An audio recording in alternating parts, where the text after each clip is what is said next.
ख्वाइदगी फबा अमसुंग ख्वाइदगी सोनबा team हाइबा अनिसिगी खेनबसी ताकननबा वाहै अमा हायु हाइना तंबीबु ओजा coach नत्रगा सानरोय अमदा हंगो team अनिमकी सानरोयसिंगी मसा मउ पिथोरकपो मगुन अमसुंग तौबा ngamba पांगल कया हाइरकपदा थोइना खेनबा लेइरोय अनिदुगी मनुंगदा ख्वाइदगी चाउना लेइरिबा खेनबसी पुकनिंगी फिबमगी ओइनने थोइरिबा टीमदुगी सानरोयसिंगदा थवाइ लुपसिनबा थबक तौबगी वखल अमा यावी अमसुंग मखोइना होनाफम थोकपगी हंजन तौबा अमा यावी थोइनिंगबगी वखल अमा पोरिबा टीम मदुदगी मखोइना हेना कन्ना लै माइ पाकलिबा टीमदुगी मफमददी मखोइना लंबा पानबदुना हेना कनसनबा मओंगमदा लाक्लबदी मखोइगी मसादा थबक तौनिंगबगी इथिल कनखलै वखलगी इहुल हेंगलै मखोइना मथौ सिंथा हेना फगतना उलै फंगलिबा माइ पाकपुदुदा नुंगाइबा हेना पोक्सरै अरुबा अनौबा सिंगनबा लाकपना मीदुना अनौबा पांगल शक्ति पोक्लै सानरोय अनंबना मखोइदा मुक्नबा हाइफेट पिरकलबा मतमदुदा मखोइगी हैसिंगबा तौंगंबा पांगल हेना फजना उथोरै मदु मागी थनुंग पांगलगी मसाक मरल मयामदु पुथोक्तुना हेना सिजनरकपदगिनी रेसलिंग दा ओलंपिक गोल्ड मेडलिस्ट ओइख्रबा दान गैबल ना हाइरमी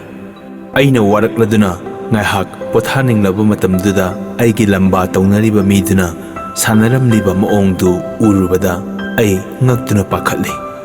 mahakna ngamnanaba pambai kya tauduna leirambadu urubada aisu makha taba low kya siznaraduna kanna sanaba horakhi magi khongpham settaba hairang turang tauba tanja hek urakpada mabu hena kanna namthunaba tawi pangthokliba thabak adu mai pakpanati माइ पाकपा हाइबसिदी फंगननबा होटनरिबा मओंग अदुनी कनागुम्बा मी खरना माइथीगनी खल्लुबदा थबक अमता तौनबा होटनरुदे अदुगसु अमुक मखोइना लेरिबा फिबम अदुदा अदुम लेबसु पामदे मरमदी मखोइ मी अतैदगी सोंथना लेहौरगनी खल्लुबदा माइकै अनिमक्ता मखोइगे अवाबा इरैदा लै समुद्र इयाइदा होंदोरक्लबा जहाजतुदी नोंग नुंसितकी अवाबा हेक्ता मायोकनगनी तौइगुमसुंग मदुना हिथांगफमदा अदुम कंदुना लेहल्लबदी calling काखलगनी अमसुंग calling कहंदुना थमननबगिदमक मदु साखिबा नत्ते पांजल थोइननबा सानबगा पांजल पोदनबा सानबगा अनिसिगी मरक्ता लैरिबा खेनबसी नाहकना ओइदबा यादे हाइबा वाखल लैतबा अमसुंग अवाबा खुदोंथिबा थेंननिंगदबा अदुनानि थोइननबा सानरिबा मियोसिंगना मायोकनरिबा साफुदुदगी कानबा लौइ अमसुंग पोदनबा सानरिबसिंगना करमना माइ पाकदगे हाइबगी लंबी खंगदे अकनबा साफु पिसलकलगा थोइननबा सानरिबा मियोसिंगना मखोइना होटनरंबा चांगदगी हेना कन्ना होटनरई पांगल अमसुंग मतिंग मयेंग ताहल्ली मखोइसु माइ पाकपसु पामी तौइगुमसुंग मखोइ माइ थीबा फंगद्रा हाइना साथीना किमनखिदुना मखोइगी मसादा लेजरिबा Pongal अमसुंग मतिंगदु पुराओइना पुथोक्तुना सिजनबा ngamde पोरगद्रा कीबना मखोइना लेजरिबा मपांगलदु मांगखि मदु सिजनदुना थोइननबा पुकनिंग चंगना होनरुबगी महत्ता माइ पाकत्रबा मिसिंगना मखोइगी फिबम सोक्सिनदनबगी वखल खल्ली माइ पाकपसिंगना खुदोंग चाबा फंगननबा तंजा थी माइ थीरबसिंगना सिरगद्रा हाइना किजबना heli सिबदुदगी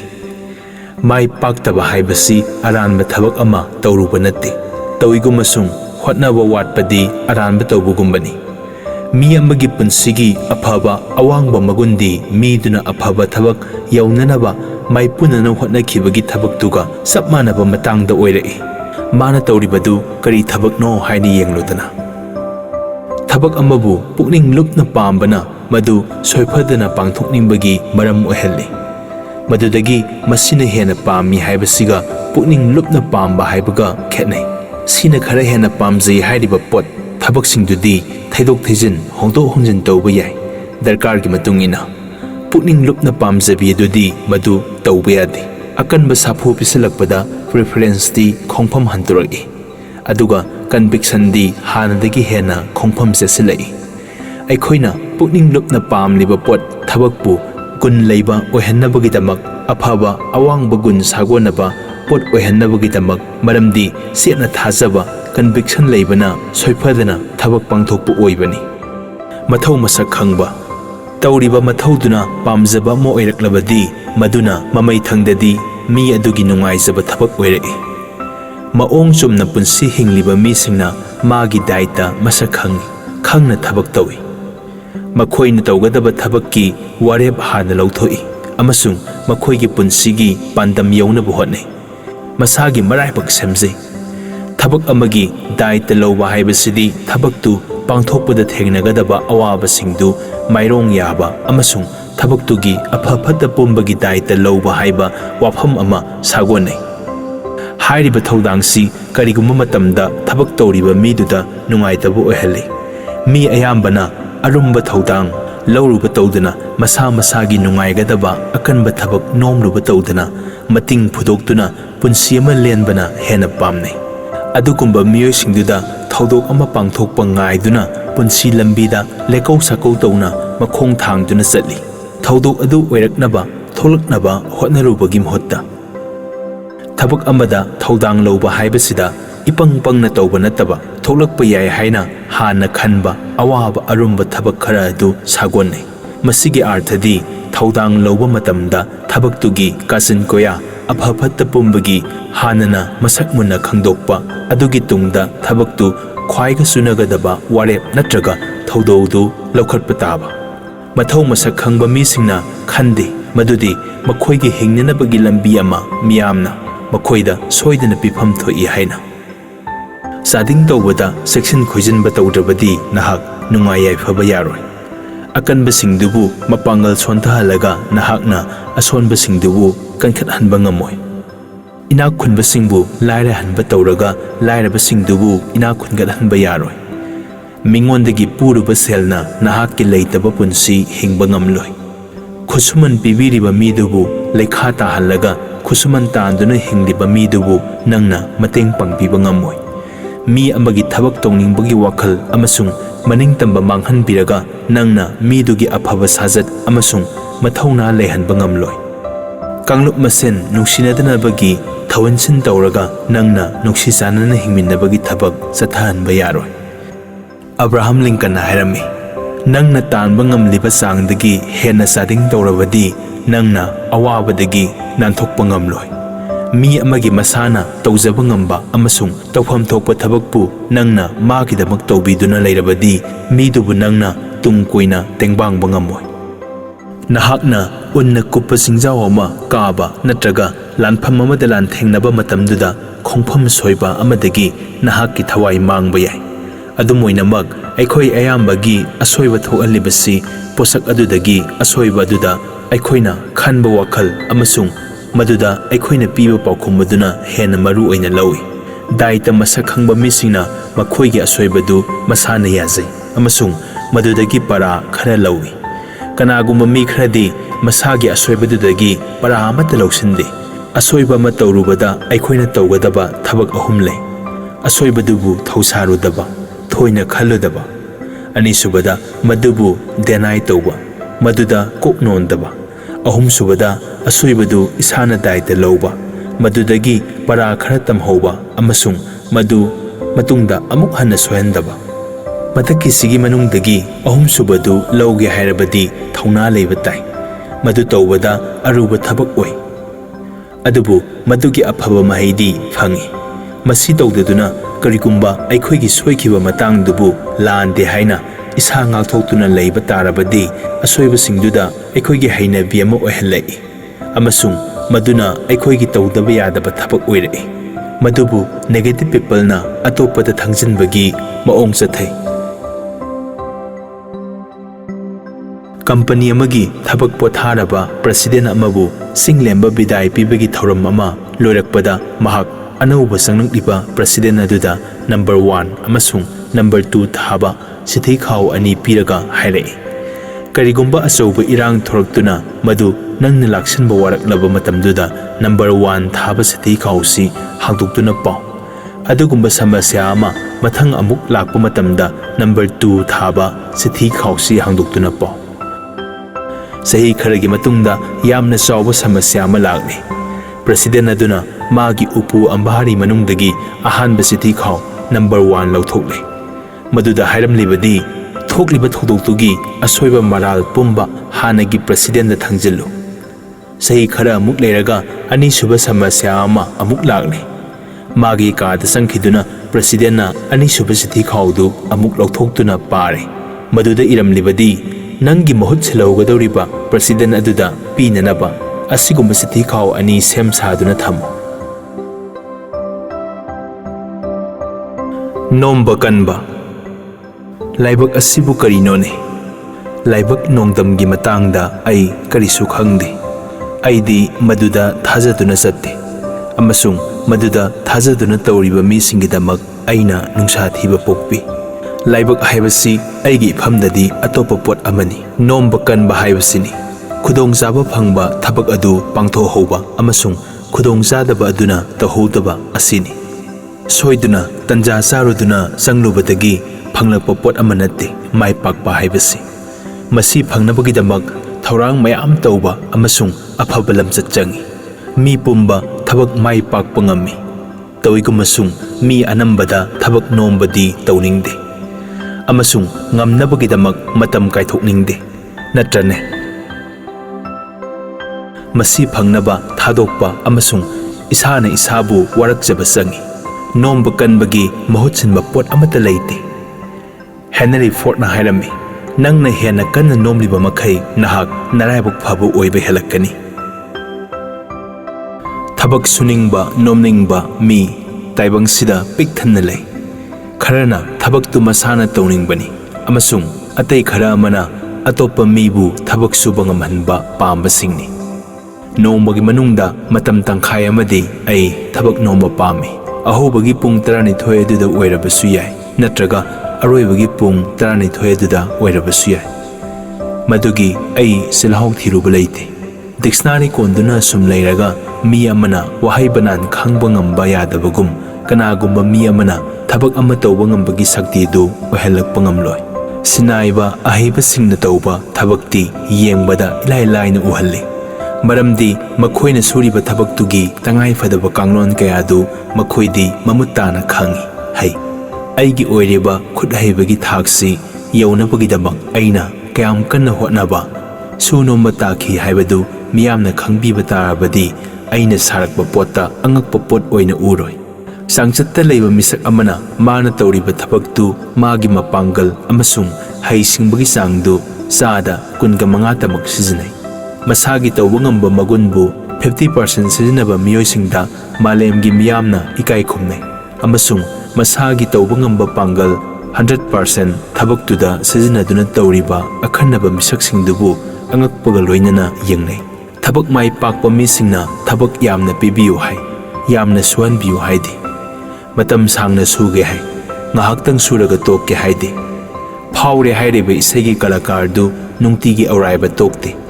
नोंबगी मनुंगदा पुंग यामना औराइबगी थबक तोइना चथै माइ पाकलबा मीदुना माना पाकपदुगी मियामदा वरौबिगनु हाइनिंगाइ मरम लैते हाइबदी माना माइ पाकनिबदु मतम सांगना अमसुंग कन्ना सुनोंबननि अखोइना हौजिक फंगलिबा नुंगाइबा पोटसिंगसी कनागुम्बा मी खरना कन्ना होटनबगी माहैनि मखोइना तौरम्बा थबक खरदी अखोइना मिटना उबा ngami अदुगा खरना अखोइ उबा फंगदे तौइगुमसुंग पोट अनिमक ममैददी अखोइ सब मानना कानै मरु ओइ मरम अदुना नाहकना तौरिबा थबक अदुगिदमक पुकनिंगदा जाउथोकसबा नुंगाइबा पोक्सौ अमसुंग मी अतैना कन्ना सुनोमलिबदुबु नाहकना थागतनबगी तंजा फंगलबदी मखोइना होटनजरिबदुसु व्यवहार तौबियु थागतपियु थबक कन्ना अमसुंग निंगजनसु मदु ओइरबदी नाहकना पाइखतलिबा अचौबा थबकतु लोइसनबा उबदा नपुकनिंगदा नुंगाइजबा पेंजबा पोकनी नंगी थबकतुदा मीना करिगुम्बा थागतपिरकनी तौइगुमसुंग मदुदी अहेनबा सेंदोंनी मरमदी नसागी अचौबा पेंजबा दुदी नाहककी थमोइनुंगदगी थोलकपनी कनागुम्बा मी खरना मखोइगी सिनफम अमा फंगबदा थबक नोंबा हेक्ता तोइ थबक फंगनदबा मीगी मिसिंगना हिसाबतु थोइना येंगलुब तौदना हाइरबदा थबक थवा यावना निंगथिना तौगदबा अफबा मिसक थीबदा लूना थोइ इफंग फंगदे मी कयाना थबक सुनिंगदना मतम लेनबगा ngahak pothaaduna matam lenbaga anigi khenabasi ikhang khangde Thabak suningdana matam lenbadi matam arembada manghanba natraga matam huranba kaugani. Pothanabagi matam adudi aina pothanaba phangzabani. Pothanabagi matam lauduna ngaihak pothabana aikhoigi pangal kankhalhali amasung haksang tekhalhali makha thabak suninghali. Idle time nadi aikhoigi pangal sondhali hoisangnaba haibasi idle time ni. Mithoi mihena masu tana thabak pangthokpa haibasi tanja charuduna laibak phaduna oirakpa natti. Yamna kanna amasung kuina honajarakpa nomlakpagi mahaini. Kanna suba amasung sang naina hotnabana mi amabu mana tawruba khudingda mithoi mihanbu oihalli. Kaina thangda punsina aikhoida pigadaba khwaidagi athoiba mamal yamba manadi singthaningai oiba thabak ama kanna su nombagi khudongchaba tanja phanganbaduni. Nomba kanba haiba posaksi ahoba sumani aroiba sumani. Mi amana hena suriba makai mana hena nungaiba pokani. Aduga magi thamoida nungaiba henkatliba makai mahakna hena kanna nomningani. Khwaidagi phajaba afaba wakhal poramsingdu nahakna thabak oina onthoktriba makai masi lengdana tumduna leigani. Matomta thabak tawrakloi. Mapok ngai loina jaraklaba hai singbagi magun kya yauduna su tawba ngamgani haina leppa pukning amasung nomba kanba yaudrabadi kanadaba aremba pot oi. Mahausa lairembigi mafamdagi aikhoi para kya tamba mathau tai. Nganudu ising manungdadi makhongdu pothaba naidana hotna leiribani. Tawigumasung isingi mathaktuda aikhoina mabu ubadadi karimata lengdaba hotaba oina ui. Apawa Vehela Khongba Fritas Kresslerna Nongma Magi Isegi Thorum ama piba loirabada babok amana stage manaktana jangsilaklaga hairaki. Nahakna khongba hairiba asigum haihangani hairabadi aigi thawai asi phawba pithokpa ngamgani. Maduda Kresslerna khumlakhi. Masigidamak aigi thawai kathokhi. Mai pakpa phangnanabagidamak thengu yayoiba leite. Aikhoigi tasengba taibangdadi thabak tawriba midugi mafamda mai pakpa lakani. Ayengba babokki manakta sanglak gari singliba sagoldu kauduna leite. Makhong kauduna leiriba sagolduna garidu singba sungamde. Aikhoi gari singhansi kauba tawhansi. Thabak nomba kandrabadi mai pakpa oide. Mahausa lairembina usek singi masinjak sembi tawigumasung magi makondadi puraktuna thadabirade. Mahakna masinjak tu phangjanaba kanna thiba tai. Pot amata tarai na lagte phangde. Apikpa thabak ama phawba masu tana tawbada kanna hotnaba sangi. Khwaidagi sauba wazau ngangbadagi khwaidagi pikpa thabak masa ama ningthina pangthokpana hena phai. Mathangda tabirasi lamchat sajat. Mi amada yauriba gunsing mahaki thajajabi wakhal amasung mi oibagi matau ahumsi pulak pullaga uriba masaktubu lamsa sajatni. Nahaki nungtigi tawriba lonchat amasung tawthorakpa thabaksingda masi mami tarai. Khwaidagi tangba mani muktadagi sui hena seksina masibu aikhoina mangkhidanaba thamba mathau tai. Mai pakpa mi ama oige hairabadi lamsa sajat changi. George Washington na asumna haiki. Mingchat pumnamaktagi khwaidagi hena mamal yamba oiriba puksel sengba mi amagi phajaba lamsa sajat haiba possible lengdana manghandana thamba ngamnabagidamang asetpa wakhal amasung awangba gundu matam chupagi aina leiba pamjai. Itihaski sathagataba khongchat semlibasi bot thadaba natraga miyamgi apamba wakhalna nate. Lusingba netadugi lamsa sajat adunani. Puksel hongdaba haibasidi ubagum udabagum tawba posak nate. Mai paknabagi sangsilakpa lambida khudi thifam kaya lay. Maduda tasin tusindanabagidamag asetpa lamsat amasung kanna hotnaba mayam ama sangi. Huranba mirehat kayagi wangang misaida pukning sonthadanabagi character ki matau tai. Mi ayambana makhoi masagi mai pakpadi oininglaga atopa mai paknaba mibu tukatchaba yengthibagi maram karigino. Kanagumba mi amana ataidagi khara hena phagatkiba thoraklabadi mi kayana mabu singthabigadabagi lekha tahannaba honai. Mi amana singdol mathak yona kakhibadu uraga mahak khujin khunan thoktagi yaukiba natte aduga madu tawbada mahak awaba kya khangki habadu nahakna toina uba phangi madugi khudamdu punsida khenadana dum thoi sinpham amada mai paklaba misaktubu mai pakhaudraba khudimmakna kalak mi hawi makhoidudi thabakti pangthokpa ngamdaba mina tawba thabakta asumna tawbana chummi haina taknaba mini adubu ningsinggadabadi huraliba misingdu lusingbasu oide thabak tawba mi sunati huralakpa wahai taruraga nahakna lamthong yaunaba hotnabada pukning honggano sadaran miyam ayambana migi huralakpa wahai phangdanaba nathainaba honai karisu ngangludana karisu tawrudana natraga oirudana leiraga mina hunduna nganglaktanaba makhoina tawi amasung makhoi mithoi mihanba natte haibadu sengna unnanaba hotnajai